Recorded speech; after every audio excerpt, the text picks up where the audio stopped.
আপনি তো একটা মুসলমানের সন্তান, তো হিন্দু ধর্ম কেন গ্রহণ করলেন আসলে একটু বলবেন?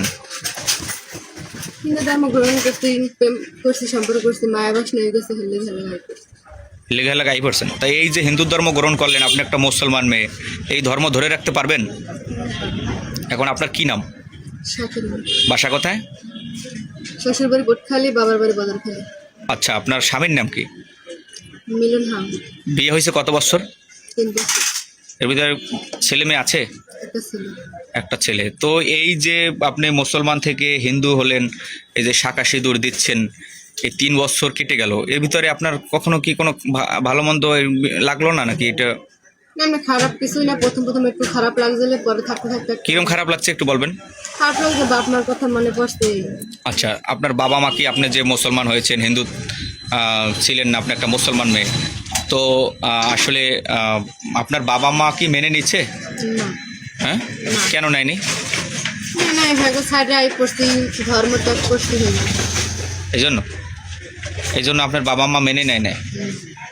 আর নিবে আপনি কি মনে করেন? না, আশা করি না নেবে। আচ্ছা, আপনার স্বামী কি আপনাকে দেখে শুনে তারপরে এই যে 3 বছর বিয়ার বৈবাহিক জীবন, তো আসলে আপনি কেমন কাটছেন? ভালোই। তো এই যে ধর্ম আপনি গ্রহণ করছেন, হিন্দু ধর্ম, আপনি কোনো পুজো অস্ত্র দেন? বর্তমানে দিনে ওটা একটু কাজ আছে, এই জন্য দিনে সমস্যা।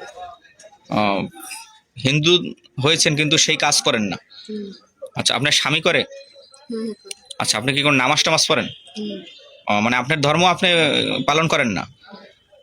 আচ্ছা, তো আসলে এই ধর্মকে কি ধরে রাখতে পারবেন? না পারি। কিভাবে আপনি নিশ্চিত হলেন যে ধরে রাখতে পারবেন? যখন এই 3 বছরই তার সাথে সংসার করি, বাচ্চা বাচ্চা দিয়েছি, এটা ধরে রাখতে পারি আসলে। আচ্ছা, তাই আপনি এখন কি এই যে আহ, ভালোই আছেন আর কি? আপনার বাবার নাম কি? মোহাম্মদ শফিক সৈয়দ। আহ, আর আপনার শ্বশুরের নাম কি? যে মন্টু হাম। আচ্ছা, আপনার নাম সাথী?